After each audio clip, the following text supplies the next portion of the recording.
This video represented by education tech era. और इस video के अंदर हम लोग बात करने जा रहे हैं अपने चैनल के बारे में। और ये चैनल बेसिकली है जिसका नाम बहुत खूबसूरत है, और अगर आप देखें और जानें इसके बारे में, एजुकेशन टेक एरा।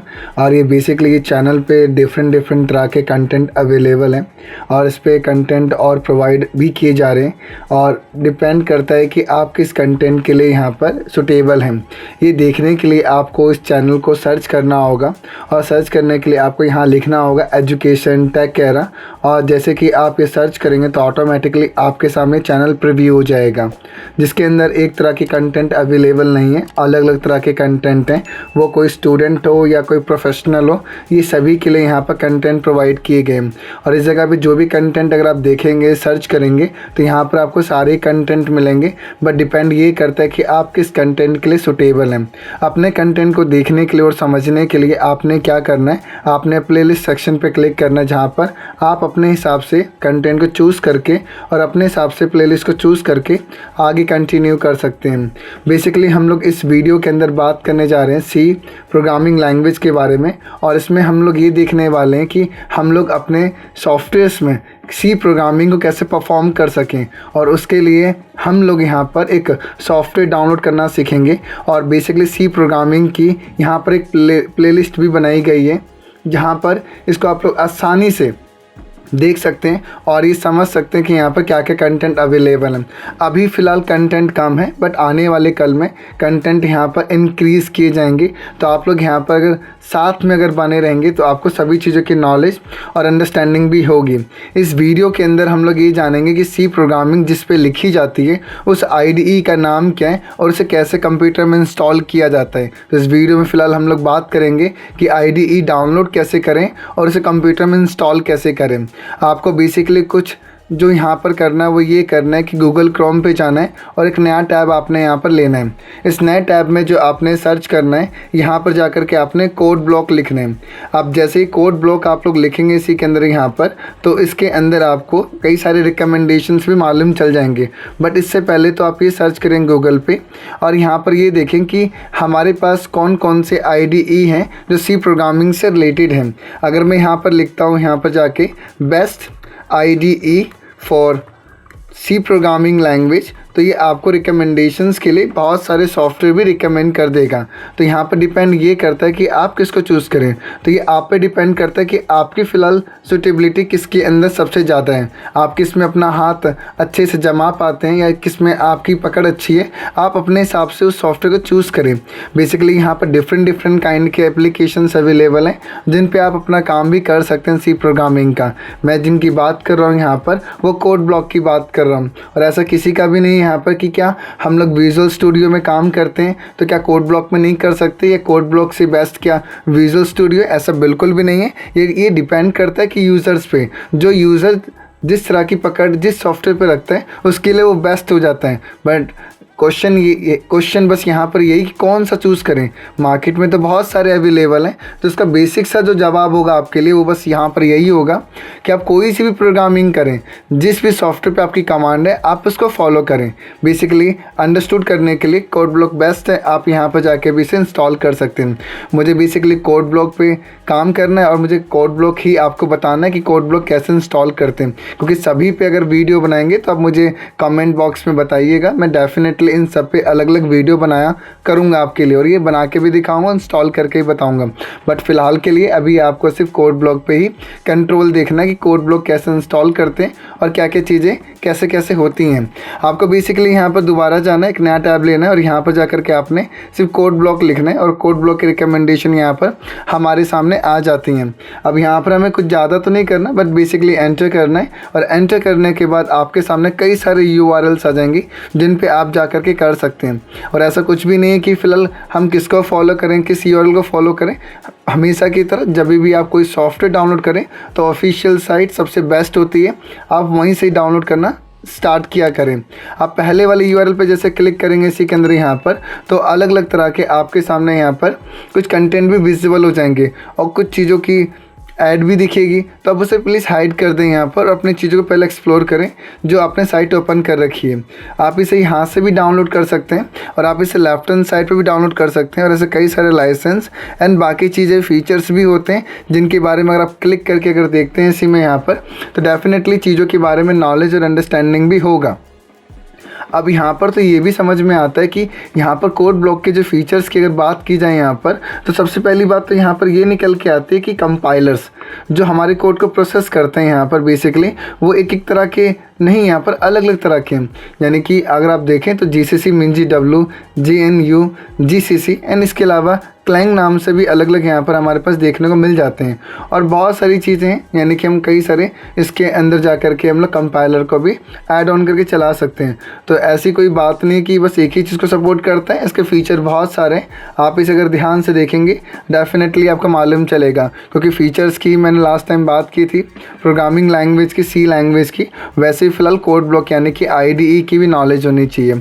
एक्चुअल में IDE का मतलब जो होता है वो एक ऐसा एक सॉफ्टवेयर होता है जिसमें सिर्फ कोडिंग जो आप लिखते हैं वो उसको अंडरस्टूड कर पाते हैं। और कोडिंग की मतलब भी सिम पहले से बिल्ट इन होते हैं, तो उसकी फुल फॉर्म बेसिकली जो होती है वो इंटीग्रेटेड डेवलपमेंट IDE होता है। तो ये आपको मालूम होना चाहिए। तो इंटीग्रेटेड डेवलपमेंट एनवायरनमेंट जिसके नाम से भी जाना जाता है, ये तो क्लियर होना चाहिए। तो कभी भी आप लोग अगर भूल जाते हैं तो बेसिकली आप इसे अगर सर्च करते हैं इस जगह पे, तो डेफिनेटली आपको यहाँ पर मालूम भी चलेगा कि IDE की फुल फॉर्म क्या है। तो IDE की फुल फॉर्म होती है इंटीग्रेटेड डेवलपमेंट एनवायरनमेंट। और ये बेसिकली क्या होता है, एक तरह का सॉफ्टवेयर एप्लीकेशन है जो कि प्रोग्रामर की मदद करता है डेवलप करने के लिए सॉफ्टवेयर्स को, और कोड को इफेक्टिवली लिखने में आपकी मदद भी करते हैं। और जो बेसिकली जो प्रोग्रामर्स होते हैं यहाँ पर, तो इंक्रीज़ करता है प्रोडक्टिविटी। ये बहुत इंपॉर्टेंट चीज़ होता है कि कुछ चीज़ें आपको लिखनी नहीं पड़ती, ज़्यादा रिकमेंडेशन में आपके पास मिल जाता है। तो ये तो मैं आपको यही कहूँगा यहाँ पर कि ऐसे सॉफ्टवेयर का यूज़ करो जहाँ पर आपको ज़्यादा लिखना ना पड़े, बहुत कम लिखें और बेसिकली आपको वो रिकमेंडेशन दे दे जिससे कि आपकी प्रोडक्टिविटी यहाँ बढ़ सके। और एक अलग अलग कंपनीज़ का अलग अलग रहता है, अलग अलग सॉफ्टवेयर्स का भी रहता है। जैसे कि मैंने बताया था अभी आपको यहाँ पर कि आप कोई भी सॉफ्टवेयर्स ले लो, यहाँ पर IDE ले लो, डेफिनेटली वो आपकी मदद करता है फास्ट फॉरवर्डली कोड को लिखने के लिए। आप कुछ भी चूज़ कर लीजिए इसके अंदर, यहाँ पर एटम ले लीजिए, टर्बो C++ ले लो, आप माइक्रोसॉफ्ट विजुअल C++ ले लो, आप इसमें नेटबीन ले लो, इनक्लिप्स ले लो, विजुअल स्टूडियो ले लीजिए। आप यहाँ पर आप जैसे भी चलाना चाहते हैं अपने हिसाब से चला सकते हैं, बट डिपेंड ये करता है कि आपकी नीड किस में और आपकी एक्सपर्टीज़ किसके अंदर, किस सॉफ्टवेयर में, और मोस्टली वही आप प्रेफर भी करें इसी के अंदर। अब जैसे मान लीजिए कि अगर हम पहले वाले लिंक पर क्लिक करता हूँ इसी में जा करके, तो क्लिक करने के बाद मुझसे पूछता है कि मेरी विंडो किस लेवल की है, यानी कि मैं विंडो में ऑपरेटिंग सिस्टम जो चलाता हूँ वो कौन सी चलाता हूँ। मैं डेफिनेटली यहाँ पर विंडो ही चलाता हूँ। मैं कोई यहाँ पर मैक के PC में काम नहीं कर रहा हूँ अभी इस समय यहाँ पर कि मैक का, या ना मैं लिनक्स में कर रहा हूँ। बट जो यूज़र्स हैं विंडो वाले अपने हिसाब से ले सकते हैं। लिनक्स अलग है आपका, मैक ऑपरेटिंग सिस्टम अलग है आपका। तो मुझे विंडोज़ पे काम करने के लिए सॉफ्टवेयर डाउनलोड करना, डेफिनेटली आप इसको क्लिक करें। जैसे ही आप ये करते हैं तो आपके सामने इस जगह पे माइक्रोसॉफ्ट विंडो का पैनल खुल जाता है। तो आपको यहाँ पर अलग अलग तरह के मिल जाएंगे। तो आपको यहाँ पर कंपाइलर बिल्ट इन वाला चाहिए होगा, जिस भी कंपाइलर पे काम करना चाहते हैं। तो मुझे बेसिकली चाहिए यहाँ पर कोड ब्लॉक 20.03 MinGW सेटअप। और आप इसे सोर्स forged.net पे जैसे क्लिक करेंगे तो एक नॉर्मल से एक ऐड आपके सामने खुलेगा। आप इसे क्रॉस कर दें इसे यहाँ पर। क्रॉस करने के बाद आपको थोड़ा सा वेट लेना, एक यूनिवर्सल काउंटिंग चालू रहेगी यहाँ पे। जब ये एंड ऑफ हो जाएगी तो डेफिनेटली ये आपको प्रोसीड हो जाएगा डाउनलोडिंग के लिए। अभी मुझसे पूछ रहा है कि मैं इसे डाउनलोड कहाँ करना है। मैं इसे डेस्कटॉप पे ही कर रहा हूँ इसे, कि हम लोग ईजिली इसे देख सकें और अंडरस्टूड भी कर सकें। अब डाउनलोडिंग प्रोसेस भी एक अपने फॉर्म में ही है यहाँ पर, तो उसको कंटिन्यू होने दीजिए। और जैसे प्रोसीड हो जाएगा यहाँ पर हमारा यहाँ पर, तो हम लोग आगे की ओर भी बढ़ेंगे इसी के अंदर यहाँ पर। अब जैसे भी आपकी कंप्यूटर की इंटरनेट स्पीड होगी उसके हिसाब से आपको देखने को मिलेगा ये कि कितना टाइम ले रहा है ये आपका बेसिकली यहाँ पर डाउनलोड होने के लिए। ये मेरा डाउनलोड हो चुका है और आप इसे मिनिमाइज़ कर दें और आप इसे इस जगह मिनिमाइज़ कर दें और आपको डेफिनेटली इस जगह पे विजुअल हो जाएगा। और जैसे ही आप इसे 2 बार टैप करते हैं तो यहाँ पर आपको इंस्टॉलेशन प्रोसेस चालू कर देगा इसी के अंदर। यहाँ पर ये एक ऐसा फ़िलहाल सॉफ्टवेयर है जिसको हम लोग यहाँ पर ये बोल सकते हैं C लैंग्वेज। जो सीख रहे होते हैं वो भी इसे इंस्टॉल कर सकते हैं, जो C++ सीख रहे हैं वो भी इसे इंस्टॉल कर सकते हैं। मैं दोनों ही स्टेप्स आपको बताऊंगा इसके अंदर। यहाँ पर आपको बड़े ध्यान से और समझना और अंडरस्टूड भी करना है कि कैसे परफॉर्म किया जाता है इसे यहाँ पर, क्योंकि ये एक ऐसा फ़िलहाल इंस्टॉलेशन प्रोसेस होता है जहाँ पर आपकी छोटी सी एक मिस्टेक से ये आपका बिगड़ भी जाता है। तो ये कुछ नेक्स्ट स्टेप बोलेगा, देन आप आई एग्री कर देना इसी में। इसके अलावा कुछ ऐसे फीचर्स होंगे आपके सामने, इसमें कोई छेड़खानी अभी नहीं करना है, बट हाँ फ्यूचर में इसके बारे में भी जानेंगे और देखेंगे कि ऐसा क्यों नहीं करना है, क्योंकि बिल्ट इन है, आप इनके बारे में जान सकते हैं। आप कमेंट बॉक्स बताइएगा, डेफिनेटली इसके बारे में डिस्कशन किया जाएगा। हाँ, अगर आपके फ़िलहाल डिस्क में स्टोरेजेस कम होती है तो आप इसकी लोकेशन भी चेंज कर सकते हैं। मान लीजिए सी ड्राइव का किसी का फ़िलहाल स्टोरेज बहुत कम रहता है, उसको दूसरे शिफ्ट अगर करना चाहता है तो डेफिनेटली कर सकते हैं।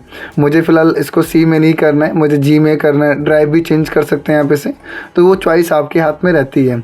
आप जैसे आप इसे इंस्टॉल कर दें और इंस्टॉल करने के बाद बेसिकली कुछ प्रोसेस लेगा और उस प्रोसेस के बाद ही आपने इसे कंटिन्यू यहाँ पर करना है। थोड़ा वेट करना है, इसके बाद जैसे भी कंटिन्यू हो जाता है ये आपका प्रोसेस कंप्लीट हो जाता है और उसके बाद ही करें। अब जब तक ये इंस्टॉल हो रहा है आपका, यहाँ पर इंस्टॉल होने के बाद उसको होने दीजिए, ये प्रोसेस जो चल रहा है यहाँ पर। अब हम लोग क्या करते हैं, बेसिकली इसी में जा कर के हम लोग गूगल पे जाते हैं। जो भी हम लोगों ने यहाँ पर एक अपना अकाउंट ओपन किया था और उस अकाउंट में जो भी टैब ओपन किया था हम लोगों ने यहाँ पर, उस टैब में देखेंगे कि इसके अलावा और भी कई लोग कॉलेजेस में पढ़ रहे हैं तो वो लोग टर्बो C++ ज़्यादा जानते हैं, और इसके अलावा कई लोग तो आज की डेट में विजुअल स्टूडियो के बारे में भी जानते हैं। तो कुछ चीज़ों को हाईलाइट कर रहे हैं जिसके बारे में आपको मालूम चले। VS कोड जिसके नाम से बहुत फेमस है सॉफ्टवेयर ये, और हर किसी के टंग पे रहता है कि मैं VS कोड में कोड लिखता हूँ यहाँ पर। तो सबकी अपनी अपनी एक एक्सपर्टीज़ है, तो जिसमें इसको कम्फर्ट होता है वो अपने हिसाब से उसको ही चूज़ करता है यहाँ पर। ऐसे कई सारे हैं जिसमें कोड लिखे जाते हैं, और ऐसे कई सारे फ़िलहाल हमारे पास IDEs हैं जिनके हम लोग यूज़ करके अपने सॉफ्टवेयर को प्रोसीड करते हैं, कंप्लीट करते हैं उसे हम लोग यहाँ पर। अब जैसे ही इंस्टॉलेशन प्रोसेस हो रहा है यहाँ पर, तो जब इंस्टॉलेशन प्रोसेस हो जाएगा तो उसका छोटा सा एक आइकन यहाँ जनरेट भी हो जाएगा। यानी कि जब ये इंस्टॉल नहीं हुआ होगा तो एक CD जैसा बना हुआ दिखेगा आपको यहाँ पर, सर्कल फॉर्म में दिखेगा। और आफ्टर दैट इसका मोस्टली प्रोसेस कंप्लीट हो चुका होगा, यानी कि 50% से ऊपर का टॉपिक ऑन द प्रोसेसिंग पे होगा, तो ये आपको कुछ क्यूब के फॉर्मेट में दिखेगा, यानी कि कुछ कलरफुल बॉक्सेस में दिखेंगे आपको। तो ये आपको मालूम होना चाहिए कि आफ्टर सॉफ्टवेयर इंस्टॉलेशन कैसा दिखता है और बिफोर कैसा दिखता है वो आइकन। तो ये इस तरह से आपको शो भी करके दिखाएगा इसमें। इसके अलावा अगर देखेंगे हम लोग इसी की प्रोसेस की बात करेंगे इसी में, तो उसका प्रोसेस बेसिकली सेम वही कि MinGW कंपाइलर है जो बेसिकली हमारे कोड को प्रोसेस करता है, एक तरह से यहाँ पर चेक करता है कि जो चीज़ लिख रहा हूँ सही लिख रहा है गलत लिख रहा है, वो ये बताता है। और हम लोगों ने यही वाला इंस्टॉल किया और उसकी ऑफिशियल साइट है www.codeblock.org/download। आप इस URL से भी डायरेक्ट क्लिक करके भी आप इसे यहाँ पर इस तरह से प्रोसीड कर सकते हैं। और थोड़ा सा अगर नीचे आप लोग आएंगे तो आफ्टर जब इंस्टॉलेशन प्रोसेस चालू हो जाएगा तो ये हमको कंपाइलर चूज़ करने के लिए बोलेगा कि आपको कौन सा कंपाइलर चूज़ करना है। और जैसे मान लीजिए मुझे ये वाला कंपाइलर चूज़ करना है तो डेफिनेटली मैं इसको क्लिक करके आगे प्रोसीड कर दूँगा। बट प्रेजेंट टाइम में ये कुछ मुझे एक मैसेज प्रोसीड करके बता रहा है और ये बोल रहे हैं यहाँ पर कि do you want to run the code now, but ऐसा कुछ भी नहीं है, मैं अभी रन नहीं करना चाहता, तो मैं इसे नो कर दूंगा ऐसे, और इसके बाद मैं इसे नेक्स्ट कर दूंगा। और जैसे ही मेरा फिनिश हो जाएगा तो डन, इतना स्टेप कंप्लीट हो चुका है। और हम लोग जिस भी टॉपिक पे थे यहाँ पर वापस से वहीं जाएंगे। तो running in the code like इस तरह कंपाइलर मुझसे चूज़ करवाएगा यहाँ पर ये। देन मेरे पास बहुत सारे यहाँ पर कुछ इस तरह से ऐसे आपको दिखेंगे यहाँ पर कि आपको किस पे काम करना है। तो मैं अपना कंसोल एप्लीकेशन लेने वाला हूँ यहाँ पर। कंसोल एप्लीकेशन किस तरह से दिखता है, बेसिकली यहाँ पर एक डार्क स्क्रीन होगी आपकी जिस पर कोड लिखेंगे आप लोग यहाँ पर इसमें। और ये डिपेंड करता है कि यूज़र कौन है भाई, यानी कौन सा यूज़र किस तरह का यूज़र है, वो कौन सी लैंग्वेज सीखना चाहता है। इसी के अंदर यहाँ पर C लैंग्वेज है या C++ चलाना चाहता है यहाँ पर, तो वो अपने हिसाब से चूज़ करके कंटिन्यू भी कर सकता है ऐसे। तो इसकी भी नॉलेज और अंडरस्टैंडिंग भी अच्छे से होनी चाहिए। C वाला कोई कैंडिडेट है तो C को चूज़ करे, कोई अगर C++ वाला कैंडिडेट है तो C++ को चूज़ करे, प्रोसीड करे। स्टेप सारे सेम रहते हैं, बस वो सिलेक्शन रहता है आपका स्टार्टिंग का, बाकी टाइटल नेम आपको देना होता है। और यहाँ पर सबसे बड़ी चीज़ होती है कि लोग यहाँ सबसे बड़ी गलती करते हैं कि वो बोलते सर कोड नहीं लिख पा रहे हैं। तो कोड नहीं लिख पाएंगे वो, क्योंकि वो पाथ नहीं दे पाते कई बार, क्योंकि जब किसी का पाथ आप नहीं देते प्रॉपर तरीके से वो डेफिनेटली नहीं चलता। तो पाथ यहाँ पर क्लिक करके स्पेसिफाई करें कि मेरी फाइल कहाँ सेव होगी। आफ्टर दैट कोई छेड़खानी इसमें नहीं करना है, बस आपको जो कंपाइलर आपने चूज़ कर रखा है उसको प्रोसीड रखें और फिनिश कर दें यहाँ पे से। तो मिनिमाइज़ करते हैं इसे, यहाँ पर वापस से इसको 2 बार टैप करते हैं जो कोड ब्लॉक हमारे पास है। अदरवाइज़ आप लोग यहाँ पर विंडो बटन में सर्च करके भी इसको सर्च कर सकते हैं कि आप इसमें क्या चीज़ देखना चाहते हैं, उसके हिसाब से वो चीज़ें प्रोसीड करके भी आपको दिखा देगा। बाकी अभी कोड ब्लॉक स्टार्ट हो रहा है यहाँ पर। कोड ब्लॉक जैसे आपका स्टार्ट हो जाएगा यहाँ पर सी के अंदर, थोड़ा सा वेट करना, क्योंकि ये भी डिपेंड करता है कि कंप्यूटर की कॉन्फ़िगरेशन किस तरह की है। तो अलग अलग तरह की कॉन्फ़िगरेशंस रहते हैं, उसके हिसाब से आप इसे हैंडल करें। और यहाँ पर no living everything as it is, ये कुछ लाइनें बोल रहा है आपको यहाँ पर। Code block is currently not the default application for C and C plus plus source file. Do you want to set its default? You can always change the association from the environment setting later. तो definitely आप नीचे वाले पे click करके आप click कर दें और आप इसे ओके कर दें। अब इस तरह का कुछ ये एनवायरनमेंट आपके सामने खुलता है। इस एनवायरनमेंट को समझने के लिए सबसे बेसिक टर्म तो ये समझिएगा आप कि आप इसमें करना क्या चाहते हैं। पहली चीज़ तो ये समझने वाली, यहाँ पर कई बार चीज़ें आपको इरिटेट करेंगी इसके अंदर। सॉफ्टवेयर तो खुल गया और मैं आपको ये रिकमेंडेशन भी देता हूँ कि अपने कोडिंग पे काम करें। सॉफ्टवेयर चेंज होते रहते हैं और आपके सॉफ्टवेयर्स पे अगर ज़्यादा कमांड बनेगी तो फिर कोड पे ध्यान नहीं दोगे आप। तो आप इतना ध्यान दो कोड पे और इतना ध्यान दो अपनी IDE पे कि आपको प्रॉब्लम फेस ज़्यादा ना हो। तो कुछ चीज़ों के बारे में नॉलेज होनी चाहिए। इस जगह मेन्यू बार्स होते हैं, कुछ टूल्स होते हैं जो आपकी बहुत सपोर्टिंग हेल्प करेंगे, बट कुछ चीज़ों में आपकी सपोर्टिंग हेल्प होनी चाहिए कि मैनेजर। कई बार वो कुछ चीज़ें गायब हो जाती हैं यहाँ पर, तो आप कन्फ्यूज़ जाते हो, आप होपलेस हो जाते हो। कुछ टूल्स बार गायब हो जाते हैं आपके। अब जहाँ पर एरर दिखाया जाता है उसको लॉग बोला जाता है। तो ये हमेशा दिखना ज़रूरी इसलिए माना जाता है क्योंकि इसके बगैर तो काम ही नहीं चलता। अगर दिक्कत में आ जाएगा आपको, तो बहुत भारी आपको समस्या हो जाएगी, जिसकी वजह से चीज़ों को रिप्रेजेंट नहीं कर पाओगे, आप ना देख पाओगे कि एरर आ कहाँ रहे हैं, और आप एरर भी फाइंड आउट नहीं कर पाएंगे। तो बहुत प्रॉब्लम हो जाती है। बहुत सारी प्रॉब्लम जब आएंगी तो आपको दिक्कतें भी होंगी। तो कुछ चीज़ों के बारे में आपको मालूम होना चाहिए। अगर कोई चीज़ अगर नहीं दिख रही है, आप व्यू में जाके देख सकते हैं, और जो भी अपनी फाइल आप बनाएंगे तो प्रोजेक्ट में ही दिखेगा। जैसे ये कुछ चीज़ें आपको प्रोवाइड करता है इसी के अंदर कि पहले से कोई फाइल बना रखी है तो ओपन एज एग्जिस्टिंग प्रोजेक्ट। अब जब बनी नहीं है तो हम देखेंगे कहाँ से, but create a new project पर अगर आप क्लिक करते हैं इसी में, तो यहाँ पर अलग अलग तरह का चीज़ देखिए, जिसके अंदर हम लोग आर्डिनो टॉपिक भी मिल जाता है यहाँ पर। बट अभी हम लोग कंसोल बेस्ड एप्लीकेशन बनाना सीख रहे हैं और एप्लीकेशन पे काम करना सीख रहे हैं, तो हम लोग इसी को ये प्रोसीड करेंगे, इसके अलावा किसी और को नहीं। तो मैंने इसको क्लिक किया और मैं इसको बस यहाँ पर गो कर देता हूँ। अब डिपेंड करता है कि यूज़र कौन सा है। तो हम लोग पहले सी लैंग्वेज का बनाना सीख लेंगे एक बार, और दोनों पे फाइलें कैसे कैसे बनाई जाती है उसके बारे में भी जानेंगे। तो हम लोग सी लैंग्वेज का बनाना सीखेंगे, फिर C++ का बनाना सीखेंगे। दोनों में हम लोग कैसे कैसे फाइलें बनाते हैं इनके बारे में अंडरस्टूड करना है। तो सी लैंग्वेज का बनाने के लिए मैं एक फ़ाइल दे देता हूँ सी के अंदर यहाँ पर, और मैं दे देता हूँ सी के अंदर यहाँ पर कि demo1 के नाम से सेव कर रहा हूँ, और अंडरस्कोर के साथ में सी लैंग्वेज और 1 क्लास मेंशन कर दे रहा हूँ। मैं डेस्कटॉप पे जा रहा हूँ, C1 के नाम से मेरी ये फाइल जनरेट की जाएगी।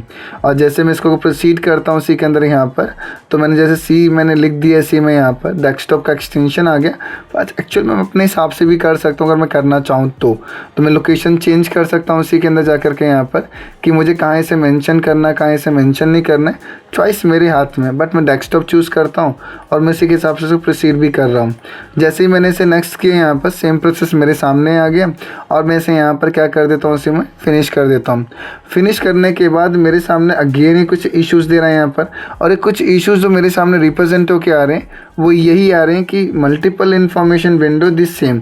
अब मान लो कि अगर ये जो कोड मेरे पास अवेलेबल है सी के अंदर, यहाँ पर पहली बात ये बहुत छोटा दिख रहा है जो कि समझ में नहीं आएगा, तो कंट्रोल को होल्ड करके स्क्रॉल करेंगे तो बड़ा भी हो जाएगा। बट मैं अभी इसके बारे में कोई डिस्कशन करने वाला नहीं हूँ यहाँ पर कि इस कोड का मतलब क्या है। हम लोग आने वाले क्लासेस में हर कोड का मतलब जानेंगे, बट ये थोड़ा जानेंगे कोड को अगर हमें चलाना भी होगा, चलाने के लिए बिल्ड में जाना होगा, और बिल्ड में हमारे पास आता है बिल्ड एंड रन आते हैं। जैसे अगर मैं क्लिक भी करता हूँ, तो अगर मैं क्लिक करने के बाद अगर देखूँ चीज़ों का यहाँ पर, तो कुछ चीज़ों का ये एरर भी मुझे देता है। अब कई बार चीज़ें तो ये आती हैं कि सब कुछ सही करने के बाद भी एरर क्यों आ रहे हैं, क्योंकि ये सब चीज़ें आप भी ज़्यादा हैंडल करेंगे और फेस करेंगे। कुछ चीज़ों का यहाँ पर स्टेप्स गलत किया गया, इसलिए मैं साथ में आपको एरर्स भी बताते चलूँगा कि दिक्कतें आ कहाँ रही हैं यहाँ पर। अब जैसे आपने फाइल तो क्रिएट कर दी है, अब मैं वापस यहाँ जा करके इस प्रोजेक्ट के वर्क स्पेस को बंद कर दे रहा हूँ यहाँ पर, जो कि वापस सब कुछ पहले जैसा हो चुका है। वापस अब यहाँ पर जाइएगा, सी लैंग्वेज में जाइएगा, और सी लैंग्वेज में जाने के बाद जैसे कि आपने जो फाइल चूज़ की थी। मैं यहाँ पर C1 मेंशन कर दे रहा हूँ, यहाँ पर नेक्स्ट कर दे रहा हूँ। जो कंपाइलर हमने लिया था सेम यहाँ फिनिश कर दीजिए। और जैसे अगर आप देखेंगे इसी के अंदर यहाँ पर जाने के बाद यहाँ पर तो कुछ अगेन सेम आ रहा है। तो कुछ चीज़ों के बारे में जब तक आप जानेंगे नहीं तब तक वो क्लियर होगा नहीं, कुछ सेटिंग्स को कैसे हैंडल किया जाता है। अब जैसे अगर आप देखेंगे तो कुछ सेटिंग्स के पैनल्स होते हैं हमारे पास कंपाइलर्स के अंदर यहाँ पर, और कुछ कंपाइलर की सेटिंग हमको यहाँ पर देखनी पड़ती है।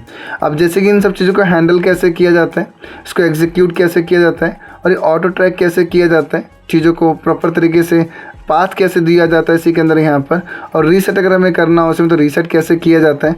तो बहुत सारी चीज़ों की अंडरस्टैंडिंग भी हमें देखने को मिलती है। और मान लीजिए कि अगर इतना करने के बाद अगर कुछ चीज़ों के बारे में अगर हमें मालूम चलता है तो क्यों कोड नहीं चलता है। तो सबसे पहली बात यहाँ पर ये होनी चाहिए कि आप कौन हैं। आप एक प्रोग्रामर हैं, एक कोडर हैं, तो आपको मालूम होना चाहिए कि दिक्कतें अगर सामने अगर हमारे आ रही हैं तो उसको हैंडल कैसे किया जाए, क्योंकि कई लोगों से तो यही चीज़ नहीं हो पाती है। आप कोई भी चीज़ टिक लगा दो, कुछ भी चीज़ कर दो, C लैंग्वेज आप चलाओ, C++ आप करो, फ़र्क नहीं पड़ता इसके अंदर यहाँ पर। बस फ़र्क ये पड़ता है कि चीज़ों को प्रॉपर तरीके से हम लोग हैंडल कैसे कर सकें। इंस्टॉलेशन अलग चीज़ है, एरर का फेस करना, क्योंकि आपकी लाइफ में एरर ही ज़्यादा आएंगे जब कोड आप लिखेंगे या कोई चीज़ सेटअप करेंगे। तो आपको हर चीज़ का सेटअप क्लियर होना चाहिए कि कोई भी जगह पे अगर दिक्कत अगर हमसे हो जाती है तो प्रॉपर तरीके से हम लोग इसे कैसे हैंडल करते हैं। तो हमारे पास रीसेट ऑप्शंस होते हैं, ऑटो डिटेक्ट होता है, गलत पाथ हमसे सेट हो गया होता तो ये सेट हो जाता है यहाँ पर। ये बेसिकली हम लोगों ने सिर्फ जाना C लैंग्वेज का, और मैं यहाँ पर से दोबारा से मैं इसको बंद कर रहा हूँ क्योंकि C लैंग्वेज का जो कोड हमें देखने को मिलता है वो यही मिलता है। और मैं छोटी सी गलती और करके दिखाता हूँ कि कंपाइलर या हमारा जो IDE जो हमारी मदद करता है चीज़ों को कोड में हमारी मदद करता है कि कोड गलत है सही है, ये इस तरह की चीज़ें बताने हमारी मदद करता है कि हमें किस जगह पे क्या लगाना चाहिए और फिर क्या होगा। और अगर मैं दोबारा अगर चलाऊँ यहाँ पर मुझे कहाँ गलती ठीक करनी है तो मुझे जो बताएगा वो मेरा IDE ही मुझे बताएगा और मुझे समझाएगा कि दिक्कत आ रही है, इसको ठीक करो वापस से मैं फाइल में जाता हूँ और यहाँ पे इसको क्लोज वर्क स्पेस कर देता हूँ और सेम अगेन जा करके मैं कंसोल एप्लीकेशन लेने का C++ भी ले लेता हूँ। तो C++ के अंदर भी सेम वैसे ही होता है। मैं यहाँ पे CPP मेंशन कर रहा हूँ लाइक समझने के लिए यहाँ पर कि क्या है ये। तो CPP मैंने यहाँ पर अंडरस्कोर या हाइफन दे करके मैंने डेमो मेंशन कर दिया।